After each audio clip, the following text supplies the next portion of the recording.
کہنے لگا نا مایوس ہونا، نکل کے صحرا سے، جس نے روما کی سلطنت کو الٹ دیا تھا، نکل کے صحرا سے۔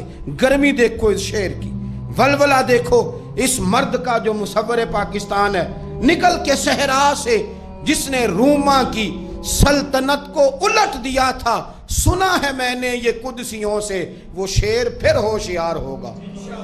وہ کل باتیں کر رہے تھے کہ بہت سارے ان میں سے پھر جاگ گئے اور بڑی جلدی وہ بلاک بنائیں گے۔ سنا ہے میں نے یہ قدسیوں سے کہ وہ شیر پھر ہوشیار ہوگا، وہ آئے گا میدان میں، نکلے گا، اور انشاءاللہ یہی چراغ جلے گا تو روشنی ہوگی۔ انسان زندگی میں جب جدوجہد کرتا ہے، کوشش کرتا ہے، وہ بہت سارے دنیاوی اسباب اختیار کرتا ہے، جتنی عقل اللہ نے دی ہوتی ہے اس عقل کا بھی وہ استعمال کرتا ہے، کوشش کرتا ہے کہ کچھ اچیو کر سکے زندگی میں، کچھ مقاصد کا حصول اسے میسر آئے۔ عزیز بھائیوں، ایک بات اپنے ذہن میں اچھی طرح بٹھا لیں اور لکھ لیں کہ زندگی میں جو کسی بندے کو کامیابی حاصل ہوتی ہے وہ رب تعالیٰ کی مدد سے حاصل ہوتی ہے۔ اگر رب تعالیٰ مددگار ہو تو پھر کوئی چیز بھی رستے میں رکاوٹ نہیں بنتی، اور اگر مالک کریم کو منظور نہ ہو تو انسان بہترین سیاستدان ہو، اچھا ایڈمنسٹریٹر ہو، اس کا ذہن بڑی وسعت رکھتا ہو، بڑی اچھی پلاننگ کرنا جانتا ہو، سارا کچھ ہو، تو بندہ ناکام ہو جاتا ہے۔ مسلمانوں کو جتنی کامیابیاں ملیں ان کا پس منظر صرف اتنا تھا کہ اللہ تبارک و تعالیٰ نے اپنے بندوں کی مدد فرمائی، اور اب تعالیٰ نے قرآن مجید میں اس حقیقت کا بیان کیا، فرمایا بل اللہ مولاکم، فرمایا بلکہ اللہ تمہارا مولا ہے، وَهُوَ خَيْرُ النَّاصِرِينَ، اور وہ بہترین مددگار ہے۔ وہ جو رب تمہارا مولا ہے وہ بہترین مددگار ہے، اور اگر وہ مدد کرے تمہاری، سورہ آل عمران میں آگے جا کے ارشاد فرمایا اگر اللہ مدد کرے تو پھر تم پر کوئی غالب نہیں آ سکتا، اور اگر وہ تمہاری مدد چھوڑ دے تو پھر کوئی تمہاری مدد کر سکتا، کوئی مدد نہیں کر سکتا۔ بدر کی جنگ بھی اور فتح مکہ بھی رمضان المبارک میں ہوا ہے۔ میں دونوں پر غور کر رہا تھا تو ایک نیا مضمون میرے ذہن میں آنے لگا۔ بدر کی جو جنگ ہے اس میں بھی ایک عجیب انقلاب آیا ہے کہ 313 نے 1000 سے مقابلہ کیا، اور جن 1000 سے مقابلہ کیا وہ اسلحے سے لیس تھے، اور یہ جو 313 ہیں ان کے پاس 6 زرہیں، 8 تلواریں، چند گھوڑے، لیکن اللہ نے کامیابی دی تو خود رب نے بیان کیا کس طرح دی، فرمایا وَلَقَدْ نَصَرَكُمُ اللَّهُ بِبَدْرٍ وَأَنْتُمْ أَذِلَّةٌ، وہ کامیابی اس طرح ملی ہے کہ رب نے تمہاری مدد کی تھی، تم تو کمزور تھے، اللہ نے بدر میں تمہاری مدد کی، تم جیت گئے۔ وَلَقَدْ نَصَرَكُمُ اللَّهُ بِبَدْرٍ وَأَنْتُمْ أَذِلَّةٌ، اللہ نے بدر میں تمہاری مدد کی، تم تو کمزور تھے۔ پھر فتح مکہ نصیب ہوئی تو اس میں بھی بہترین منصوبہ بندی نبی پاک علیہ السلام نے فرمائی، بہترین حکمت عملی حضور نے اپنائی، لیکن ہمیں جو اللہ رسول نے بات سمجھائی وہ کیا ہے؟ اذا جاء نصر اللہ والفتح، فرمایا جب اللہ کی مدد آئی اور فتح نصیب ہو گئی۔ یہ اللہ نے مدد فرمائی تمہاری، یہاں بھی فتح مکہ بھی اللہ کی مدد سے، جنگ بدر بھی اللہ کی مدد سے۔ وہ جو مدد ہے اللہ تعالیٰ کی، جب وہ ہم یہ کرتے ہیں کہ ہم اپنی ساری زندگی سیاست کی نظر کرتے ہیں، ہماری سیاست صرف ملک میں نہیں ہوتی، ہماری سیاست خاندان میں بھی ہوتی ہے، ہم گھر کے اندر بھی سیاست کرتے ہیں، ہم کسی خاص طریقے سے لوگوں کو اپنے پیچھے چلانا چاہتے ہیں، ہم ایک خاص اسلوب اختیار کرتے ہیں کہ لوگ ہمارے پیچھے چلیں۔ اس کا نقصان ہمیں یہ ہوتا ہے کہ سیاست جو ہوتی ہے یہ شطرنج کے ہیر پھیر کی طرح ہوتی ہے، تو اس کے راز بڑی جلدی کھلنے لگ جاتے ہیں، پتہ چل جاتا ہے کہ بندہ مخلص نہیں تھا، سیاست کر رہا تھا، طریقے سلیقے سے اس نے جوڑ کے رکھا ہوا تھا۔ ہم ہر جگہ سیاست کے بل بوتے پر چیزوں کو لے کے چلنا چاہتے ہیں، سیاستیں ناکام ہو جاتی ہیں، سیانے لوگ فیل ہو جاتے ہیں، بچتا صرف وہی ہے جس کے پیچھے رب تعالیٰ کی مدد شامل حال ہوتی ہے۔ اپنی زندگی کے اندر ہم جو کچھ بھی کر رہے ہیں، جس شعبے سے بھی ہمارا تعلق ہے، آج ہم نے اس بات پہ غور کرنا ہے کہ پہلے تو یہ غور کر لیں کہ جو کام ہم کر رہے ہیں کیا وہ کام ایسا ہے کہ اس میں اللہ کی مدد ہمیں ملے گی؟